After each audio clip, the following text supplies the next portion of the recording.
할렐루야. 주 안에서 어떻게 해요? 반드시 잘 될 것입니다. 아무리 코로나가 그런데도 그러면 이거 기가 죽으면 안 됩니다. 그럴수록 잘 될 것입니다. 아멘. 이스라엘 백성들이 비록 포로로 붙잡혀 갔지만은 깨닫고 회개하고 하나님 앞에 돌아오는 자들은 상상 외에 복받은 것 여러분 아시지요?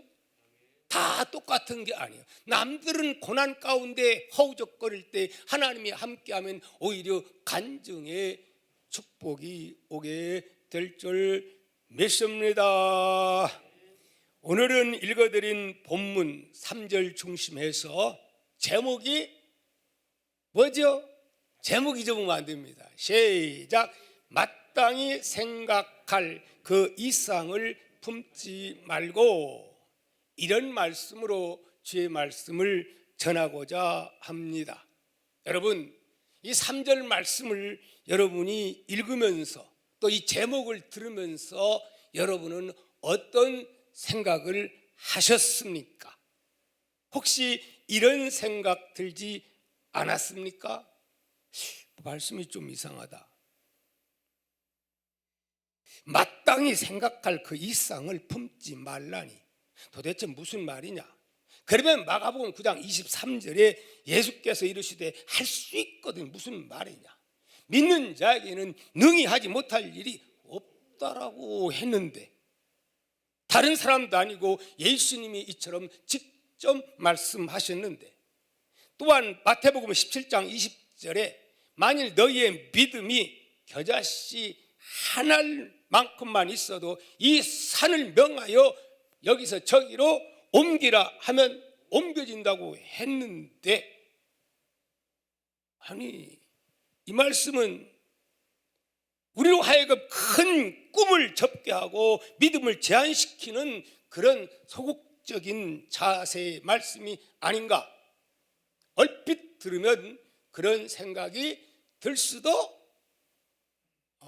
있습니다. 딱 들으면 저도 처음에는 이 말씀이 이런 면에서 부딪히기도 하겠다, 그런 생각을 해봤습니다. 하지만 이 말씀은 좀 더 깊이 살펴보면 절대로 그런 의미의 말씀이 아닙니다. 이 말씀이 우리 인생들의 삶에 있어 얼마나 소중한 말씀인가를 여러분 깨닫게 될 것입니다. 깨달아야 됩니다. 왜냐하면 우리 인생의 성공과 실패, 행복과 불행, 바로 이 말씀을 지키지 못한 데서 인생의 불행이 오고 무거운 짐 가운데서 주님은 우리에게 복되게 살라고 말씀을 했건만은 그런 삶을 누리지 못하는 이유가 이 말씀을 오해해서, 이 말씀을 이해하지 못해서, 지키지 못해서 그런 결과들이 있다는 사실을 여러분 꼭 깨닫고 이 말씀대로 사십시다. 아멘.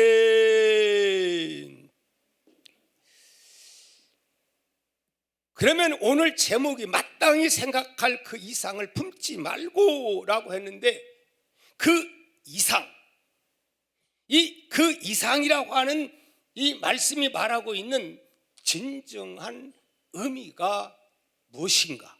이게 중요합니다. 그 이상이 뭔가? 이걸 우리가 이해하기 위해서는 먼저 내 자신을 알아야 됨을 말씀을 하고 있습니다. 그 이상을 품지 않으려면, 그러면 나는 지금 위치, 나라고 하는 사람이 어떤 사람인가를 먼저 파악하라고 하는 말씀입니다. 어떤 누구는 내 자신을 알라 그런 말했지. 유명한 이 소크라테스가 먼저 내 자신을 알라 그랬죠. 이게 너무너무 중요한 거예요. 답시다. 이것이 너무너무 중요하다. 어디를 가서나 중요하다. 너는 누구냐? 너는 목사가 아니냐? 너는 하나님 나라 백성이 아니냐? 너의 직분이 무엇이냐? 그리고 나는 어느 정도의 어떤 위치에 어떤 은사를 받은 자냐? 이걸 깨닫고 파악하고 사는 게 너무 중요한 일인 줄 믿습니다. 왜 그러냐? 그래야 내가 할 수 있는 일과 내가 할 수 없는 일을 분별할 수가 있기 때문에 그렇습니다.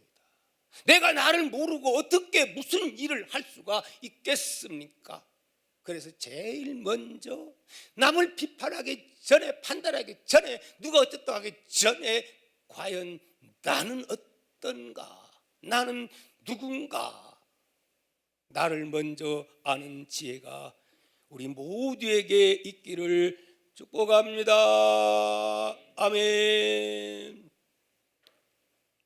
내가 무엇이든지 할 수 있다라고 생각하는 것은 착각이고, 내가 아무것도 할 수 없다라고 생각하는 것은 오판입니다. 그래서 유명한 그 라인홀드 리버라고 하는 분은 이러한 기도문이 아주 유명합니다. 소개합니다. 하나님이시여, 나에게 내가 변화시킬 수 있는 일에 대해서는 그것을 받아들일 수 있는 평정을 주시고, 내 힘으로 고칠 수 있는 일에 대해서는 그것을 고칠 수 있는 용기를 주시며, 그리고 이 두 가지를 분명히 깨달을 수 있는 지혜를 허락해 주옵소서. 아멘입니까?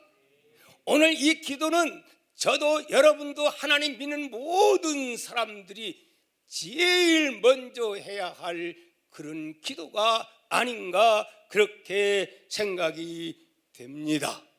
여러분 그렇지 않습니까?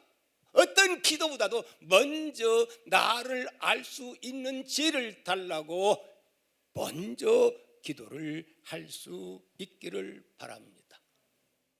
그 다음에 두 번째 생각할 수 있는 것은 그 이상을 이해하기 위해서는 우리는, 따라합시다, 우리는 남과 같이 되려고 하지 말아야 한다. 남과 같이만, 남이 시장 가니까 덩달아 따라가고 남을 닮아가려고 하고 그래서는 행복한 사람이 될 수 없다 하는 말입니다. 사람은 자신이 어떤 사람인가를 바로 알 때 내게 주신 믿음의 분량대로 내가 제일 잘할 수 있는 것, 내가 가장 즐겁게 할 수 있는 일, 곧 나의 사명, 그 사명을 내가 기쁨으로 감당할 수가 있는 것입니다. 이 사명이 너무 짐이 되면 그 짐에 눌려가지고 오히려 이 땅 위에서 하나님의 사람이 누리면서 행복하게 룰루랄랄 살아야 되는데 항상 짐에 찌들려서 평생을 이 땅 위에서 그렇게 사는 사람들이 많아요, 적어요? 참 많아요. 그러기 위해서는 우리는 남과 같이 되려고 하는 생각을 버려야 되는 줄 믿습니다. 내 달란트가 어떤 달란트가를 파악하는 일이 너무 중요합니다. 똑같습니까? 다 하나님의 자녀라고 똑같은 건 아니고 사람마다 뭐가 달라요? 달란트가 다르다고 마태복음 25장에서는 어떤 사람에게는 한 달란트를, 어떤 사람에게는 두 달란트를, 어떤 사람에게는 또 5배가 되는 5달란트, 어떤 사람에게는 10배, 100배 이렇게 사람마다 하나님은 그런 면에서는 일정하지 않습니다. 이걸 우리는 알아야 됩니다. 오늘 본문 3절 이하에서 이 종류에 대한 은사가 나오는데 바로 여기에 나오는 이 말하는 은사, 3절 이하에 보면 이 막 은사들이 쫙 나오거든요. 그 은사는 여기에 나오면서 말하는 은사는 어떤 은사냐?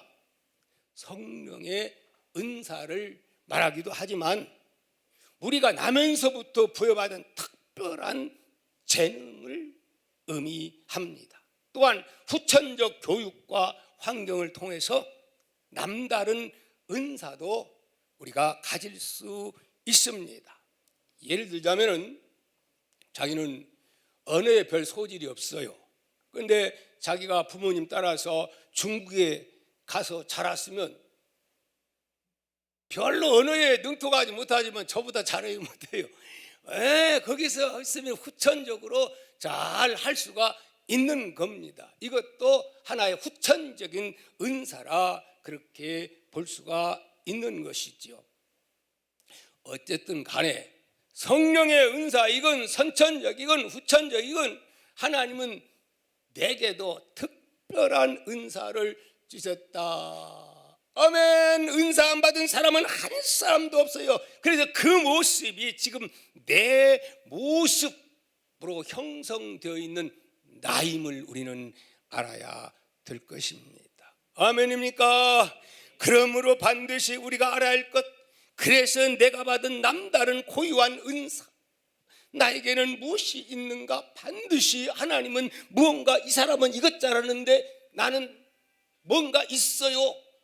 똑같지 않아요. 그게 무언가, 여러분 자녀에게도 그것을 발굴하는 지혜가 여러분에게 있기를 축복합니다. 아멘입니까? 은사에는 반드시 양면성이 있다고 말씀을 드렸습니다. 모든 은사에는 다른 말로 말하면 한계가 있다 하는 말이지요. 그러기에 우리는 내가 가진 재능을 극대화해서 사용해야 하지만 우리가 동시에 하나님은 우리 각자에게 은사에 어느 한계를 주셨다. 이거 꼭 알아야 됩니다. 아멘입니까? 그래서 이 하나님이 나에게 주신 한계에 대해서 이것은 내가 극복해야 하는 것이 아니라 하나님의 선물로 받아들여야 된다 하는 말입니다. 기꺼이 나에게 주신 한 달란트 가지고 작다고 불평하고 원망할 것이 아니라 그걸 아멘 하고 감사합니다. 그리고 수용하는 자가 지혜로운 사람이라 이 말씀입니다. 때문에 성도는 내게 주어진 것으로 최선을 다하면서 기쁨과 만족이 넘치는 삶을 살아야지, 자기에게 없는 것 때문에 괴로워하고 남의 것을 탐내고 남의 것에 대해서 가진 것에 대해서 시기하고 그러면 결국 누구만 손해요? 나만 손해요. 영적으로 육적으로 내가 병들게 되는 거요. 하나님께서는 당신의 자녀들이 행복해서 저기에 딱 맞게 필요하게 하나님이 다 주었는데, 그래서 그걸 가리켜서 분수를 모른다 그렇게 말하는 겁니다. 아멘입니까? 여기에 생사 화복, 행복한 인생, 불행한 인생이 여기에서 좌우된다는 사실을 우리는 알아야 될 것입니다. 아멘입니까? 때문에 지혜로운 성도의 삶은 내가 남처럼 되려고 할 필요가 없고, 또한 우리 교회 역시 다른 교회처럼 되려고 모방하려고 따라하려고 하면 뱁새가 뭐 따라가요? 황새 따라가다가는 결국은 어떻게 되는 거예요? 뱁새는 절대로 황새 못 따라가요. 빨리 나는 뱁새다는 걸 알아야 돼. 물론 여기에는 하나님의 역사하면은 믿음 키워주면은 한 달란트 가지고 더 주면은 할 수가 있어요. 아멘. 이런 믿음의 전제 조건 하에 하나님이 줬을 때는 얼마든지 할 수 있지만은 아직 그러지도 못하는데, 그러면 이것이 욕심이 잉태한 즉 죄를 낳고 죄가 장성한 즉 사망을 낳느니라. 아멘. 그렇기 때문에 나로서는 그저 주어진 환경에서 그저 최선을 다하고 만족, 땡큐 땡큐, 하나님 감사, 나 할 일 다 했어, 그러면서 즐기는 거예요. 아멘. 이런 우리로서 할 일 이렇게 하면 끝나는 겁니다. 내 할 일 다 했으니까. 그럼 하나님이 다 알으셔서 나의 은사에 맞게 나를 이끌어 주시고 축복의 길로 하나님이 계획하신 길로 인도해 주실 줄 믿습니다. 만약에 우리 교회는 몇 년 됐는데 어디요 여의도 순복음교회로 가운 교회들 바라보면요 밥 못 먹어요. 그냥 열받아요. 내가 지금 생활이 가난하다고 해가지고 와 어떤 사람은 막 한 달에 저 대장동 사태 보니까 뭐 그냥 얼마? 이런 거 생각하면요 열받아가지고요 그냥 화병 나 죽어요. 겉으로 볼 때는 행복한 것 같지만 알고 보면 결코 우리가 생각 보는 거하고 달라요. 아멘입니까? 근데 겉만 보고 괜히 남바로 보고 부러워하고 내 한계 나에게 주신 달란트는 망각하기가 쉽다 하는 말씀입니다. 여러분 그렇다면 우리 예수님께서는 어떻게 하셨을까요? 예수님이 우리 인생의 모델인 줄 믿습니다. 예수님은 그 누구보다도 수용의 한계를 지켰던 분이다. 예수님은 어떤 누구보다도 수용의 한계를 지켰던 분입니다. 쉽게 말하면 예수님은 30세까지는 사생애, 평신도 생활을 몫으로서 예수님은 그렇게 사셨습니다. 33년 가운데 30년은 그렇게 사셨어요. 공생애는 3년밖에 되지 않습니다. 그래서 30년은 그저 평범한 가정의 아들로 몫으로서 효도하면서 그렇게 사셨지요. 30세 이전에는 안식일이 되면 회당에 갔을 것이고 거기서 누구를 막 가르치고 뭐 예수님이 뭐 메시아로 그랬을까? 아니요, 평범하게 한 청년으로서 그렇게 예수님은 사셨습니다. 그래서 예수님의 그 사생애는 별로 나오지 않는 것을 보게 됩니다. 12살 때 딱 한 번 나오는데 예루살렘에 가서 거기에서 뭐 이게 선생들하고 서로 묻기도 하고 그런 내용은 나오는데 다른 이야기는 별로 없습니다. 그런가 하면 우리 예수님 보십시오. 유혹의 때에도 사탄이 얼마나 유혹합니까? 능력 많은 그분이 그 유혹에도 무엇을 나의 한계, 나 직분의 한계를 예수님은 지키신 줄 믿습니다. 특별히 보십시오. 그 공생에 들어가기 위해서 40일 금식기도 할 때에 사타리가 나타나서 네가 하나님의 아들이면 어떻게 하겠어? 이 금식 배고파가지고 지금 막 40일 금식기도 했는데 이 돌덩이를 어떻게 떡덩이 되게 해서 먹어라 그렇게 유혹하죠. 그 다음에 또 뭐랍니까? 성전 꼭대기에서 뭐 하라고요? 뛰어서 내려라 그렇게 말합니다. 그러면 사람들이 보는 앞에서 성전 꼭대기에서 짠하고 뛰어내리면 그렇게 고생할 거 없이 많은 사람들이 몰려들 것이고 그렇게 되면 로마도 물리치고 엄청나게 내 제자들이 많아질 것이다. 그렇게 막 미혹을 했습니다. 뿐만 아니라 네가 나에게 절하면 천하 만국을 너에게 다 주겠다. 그러면서 그렇게 미혹을 했습니다. 그러나 예수님은 능력이 많지만은 어떻게 했어요? 당신의 능력을 사용했어요? 안 사용했어요? 안 사용했어요. 이것은 내가 해야 할 한계가 있는 거예요. 이건 그거 사용하지 않았어요. 진짜 무서운 사람은 능력이 있음에도 불구하고 사용 안 하는 그 사람이 진짜 능력자입니다. 어설픈 사람이 그렇죠. 예수님은 그런 능력이 있음에도 불구하고 가난하고 굶주리고 쪼들리고 자기의 개인의 삶을 위해서는 하나도 기적을 행하시지 않은 줄 믿습니다. 그래서 예수는 철저하게 당신이 해야 할 위치, 한계, 선 딱 지켜나갔던 것을 우리는 보게 됩니다. 여러분, 하지만 아담과 하와는 어떠했습니까? 제일 우리 인간 최초의 결국은 무엇 때문에 아담과 하와가 에덴 동산에서, 그 행복한 에덴 동산에서 쫓겨납니까?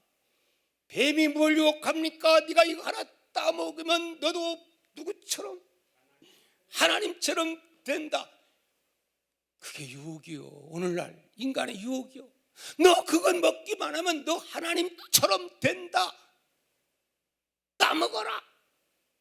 하나님처럼 되기 위해서 피조물이 하나님처럼 되려고 따먹었어요. 무엇을 어긋나는 거예요? 선에서 벗어나는 거예요. 한계에서 벗어나는 거예요. 아니, 피조물이 많고 많은 존재 가운데서도 가장 모든 것을 다스리고 통치하고 권세 다 주어서 에덴 동산 없는 거 없이 먹고 싶으면 뭐든지 다 따먹게 해놓았는데, 아니 하나님 자리를 넘봐요. 자기 한계, 여기에 유혹받은 거예요. 오늘 또 똑같이 누구의 후예들이 우리는 저도 그렇고 여러분도 그렇고 다 아담과 하와의 후예이기 때문에 요거 아무 못 물리침으로 우리가 불행하게 되는 거예요. 정치인들도 마찬가지고 기업하는 사람도 마찬가지고 이걸 분별해서 내가 해야 할 위치와 선 넘어가면 안 되는 거예요. 이 선을 잘, 우리나라 남북도요, 선 넘어가면 전쟁이 일어납니다. 그렇지 않습니까? 나의 한계, 위치, 주어진 이 선. 예수님은 당신의 사역에 있어서 이처럼 한계를 철저하게 지켰던 분임을 믿습니다. 그러므로 오늘 우리도 이 선을 지킬 줄 아는 지혜가 있어야 됩니다. 요한복음 6장 말씀 보면, 그 14절 말씀 보면, 5장 14, 15절에 보면 이런 말씀이 나옵니다. 오병이어 기적 행하고 나서 어떤 일이 일어나냐 한번 읽어볼까요? 14절 시작. 그 사람들이 예수께서 행하신 이 표적을 보고 말하되 이는 참으로 세상에 오실 그 선지자라 하더라. 그러므로 예수께서 그들이 와서 자기를 어떻게 억지로 붙들어 임금으로 삼으려는 줄 아시고 어떻게 했어요?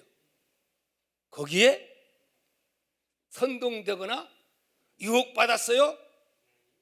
가슴 아파하면서 다시 피해가지고 예수님은 산으로 혼자 살짝 몰래 도망갔다. 그 피해갔다고 성경은 말씀하고 있습니다. 이 악한 마귀가 군중들을 동원해가지고 선동해가지고, 여러분 정치인들이 정치에 들어가면요 막 군중들이 막 떠받들으니까 거기에 황홀한 거예요. 예수님도 그런 분위기였어요. 아차 했더라면 그래 맞다 내가 그렇게 하지, 그래가지고 선동받아가지고 기적을 하고 능력을 하고 다시 오병이의 역사를 행하고 이렇게 하면은 로마 사람들을 물리치고 세계를 정복자가 돼서 누구처럼 알렉산더나 세계 어떤 위대한 군주보다도 더 큰 역사를 행할 수 있는 그런 유혹들이 왔지만은 예수님은 다 물리쳤어요. 자기의 한계, 내가 해야 할 일이 그것이 무엇인가, 그것은 세상 육신적인 정복이 위한 게 아니고 누구로서? 메시아로서 영원한 인류의 죄 문제를 해결하기 위해서 예수님은 이 땅에 왔지. 아니 뭐 그냥 왕 만들어주고 세상의 모든 걸 다 통치하는 그런, 이거 그게 대단합니까? 알렉산더가 대단했지만 그거 얼마나 갑니까? 만약에 예수님이 그랬다면 예수님은 실패한 메시아가 돼버리고 말 것입니다. 오늘 또 악한 마귀는 이렇게 유혹하듯이 오늘 우리를 유혹하고 있다는 사실을 아시기를 바랍니다. 그래서 예수님은 기왕이면은 그런 능력 가지고 그냥 교회도 큰 교회를 세우고 헤롯 궁보다 더 큰 것, 예루살렘 성전보다 더 큰 교회를 세우고 제자들도 기왕이면은 그냥 하려고 하면 할 수 있어요 없어요? 얼마든지 생각해 보시오. 말 한마디에 그냥 귀신이 떠나고 안진병이 일으키고 소위 눈을 뜨고 뭐 이런 분인데 그거 헌금 받아가지고 하려면 뭘 못하겠습니까? 그랬어요, 안 그랬어요? 예수님은 그러지 않았어요. 제자들도 기껏해야 어떤 사람들이요, 다 나사렛 사람들, 그리고 저 갈릴리 출신들, 무식한 사람들, 어부 뭐 이런 사람들, 다 변변치 못하는 사람들 딱 몇 명만 12명 선택을 했습니다. 왜 그랬죠? 이것이 예수님이 가지고 온 사명의 한계는 여기까지예요. 그리고 나머지는 세계를 복음화시키고 하는 그 일은 누가 해야 할 일이라고, 예수님이 할 일이 아니기에 사도행전 1장 8절에 뭐라고 했어요? 시작. 오직 성령이 너희에게 임하시면 너희가 권능을 받고 예루살렘과 유대와 사마리아 땅끝까지 이르러 내 증인이 되리라, 이렇게 말씀을 했습니다. 여러분, 그러므로 중요한 것은, 너무 중요한 것은 일을 많이 하는 게 중요한 게 아니에요. 우리는 한계 안에서 하는 것이, 나의 주어진 사명의 한계 안에서 하는 것이 너무 중요한 일인 줄 믿습니다. 그래서 예수님은 요한복음 17장 4절에 이렇게 말씀합니다. 당신의 사명에 대해서, 아버지께서 내게 하라고 주신 일을 내가 이루어 아버지를 이 세상에서 영화롭게 하였사오니, 이것이 예수님이 하실 일이요. 교회를 크게 확장시키는 것이 예수님이 할 일이 아니에요. 12제자 만들어서 성령 이제 사부하도록 그렇게 만들어 놓는 것이 그것까지 예수님의 한계예요. 능력이 없어 한계가 아니고 그것이 예수님이 이 땅에 오신 곧 사명이라 이 말씀입니다. 너희들이 지금은 이 모양이지만 이제 성령 오면은 너희들이 권능을 받고 내가 하지 못했던 그 일까지, 나보다 더 큰 일도 너희가 하리라고 주님은 제자들에게 그렇게 말씀한 줄 믿습니다. 그렇기 때문에 지혜로운 사람은 자기 한계를 인정하고 그 한계 속에서 즐겁게 살아가는 사람이 지혜로운 사람입니다. 그런 사람이 영국 간의 건강한 복도 받습니다. 바로 이것을 사도 바울은 말하고 있는 겁니다. 어떤 그 글에서 믿는 믿음의 교수님의 글을 읽었어요. 제가 소개합니다. 참 감명 깊어서 소개하는데요. 어느 평교수가 그 학장직을 제안을 받게 됩니다. 그래서 그 문제 가지고 기도하고 고심 끝에 허락한 게 아니고 단호하게 거절을 해버립니다. 이유는 뭐냐? 왜 거절했느냐? 다 학장되고 총장 되는 것이 다 목표를 세우지 않습니까? 근데 이분은 기도하고 나서 아무래도 안 하는 게 좋을 것 같다고 판단돼서 거절을 합니다. 왜 거절했느냐? 교수의 은사는 연구하는 일과 강의하는 일입니다. 그리고 휴가를 즐기면서 쉬는 일을 그분은 귀하게 여기고 가정에 가서 가정도 따뜻하게 해주고 이런 스타일이 자기의 은사로 믿는 교수님이었습니다. 그런데 학교를 경영하는 것은 학장직을 감당하려고 하면은 어떻습니까? 명예와 권력 막 이런 것들이 주어지지만은 결국은 자기가 해야 할 그 일을 또 즐기고 너무 이것들이 자기 은사하고는 맞지 않는 거예요.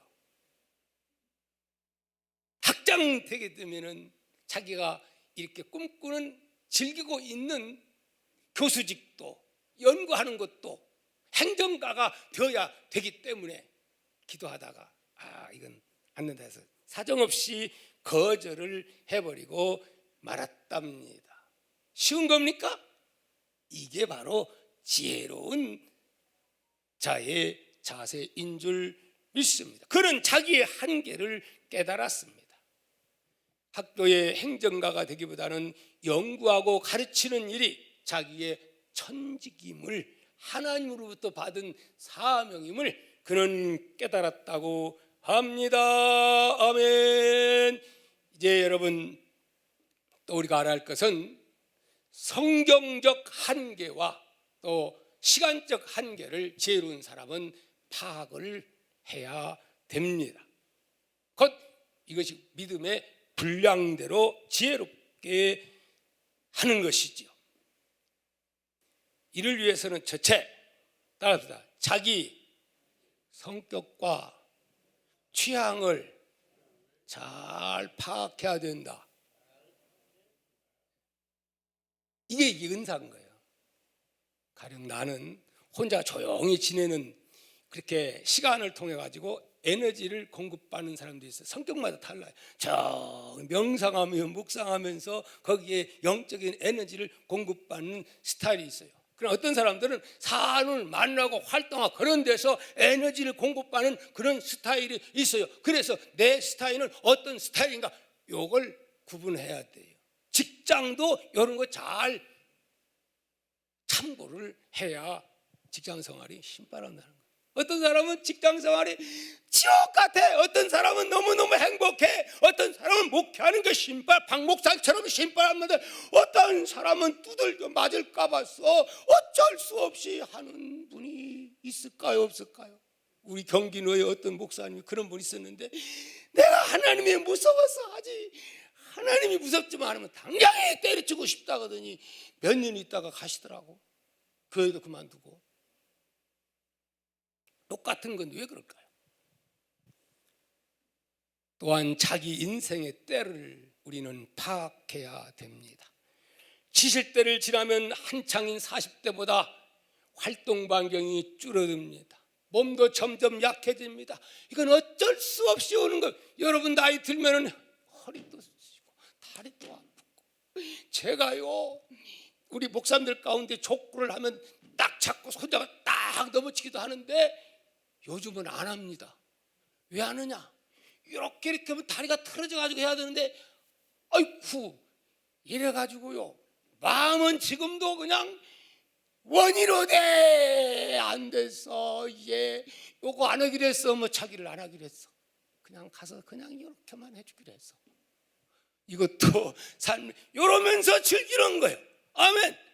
내 받은 환경에 따라서 이것이 지혜로운 삶의 자세인 줄 믿습니다.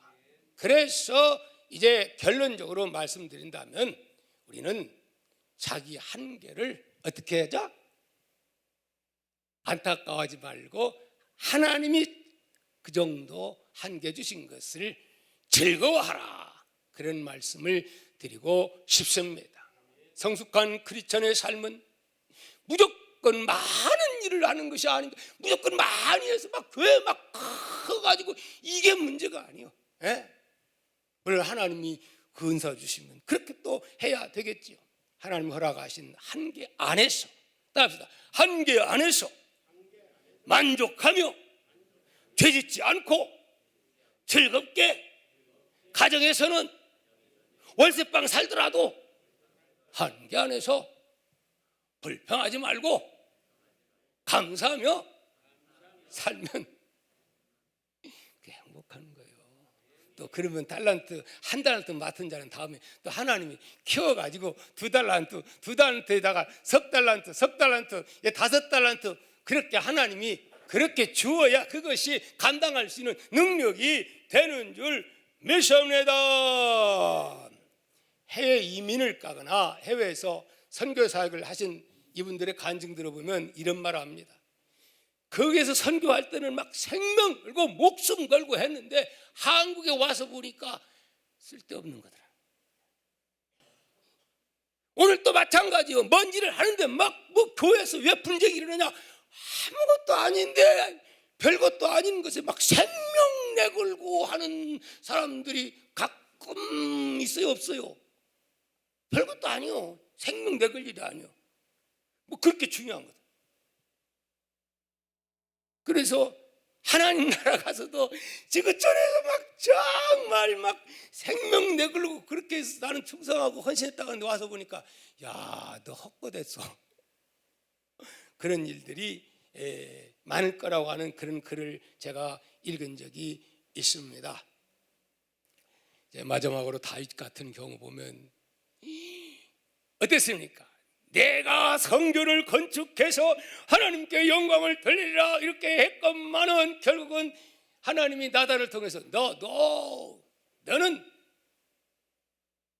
너무 피를 많이 흘려서 안 돼. 너의 한계는 마음만 받아줄 테니까. 아니 그냥 그것까지야. 그건 누가 하라고? 솔로몬이 그렇게 하게 할 거야. 그래서 아니 하나님 그럴 수가 있습니까? 하고 하나님 앞에 그냥 강짜 놓고 막 불만 가졌습니까? 다 아멘 하고 받아들인 줄 믿습니다. 아멘. 우리는 어디를 가서나 내 한계를 깨닫고 한계 안에서 하나님이 주신 달란트 안에서 누리면서 너무 나는 1달란트짜리인데 2달란트 맡기면 침이에요. 1달란트짜리인데 3달란트 맡기면 째부러져요. 고통스러워요. 삶의 의미가 없어요. 재미가 없어요. 그래서 빨리 나는 1달란트구나. 그거 인정받으면 2달란트를 주고 그 다음에 3달란트 이렇게 나가서 한꺼번에 욕심 부려가지고 아버지 나는 5달 아무개 보니까요 저렇게 해주세요. No. 그렇게 되면 오히려 불행한 자가 되고 말 것입니다. 아멘.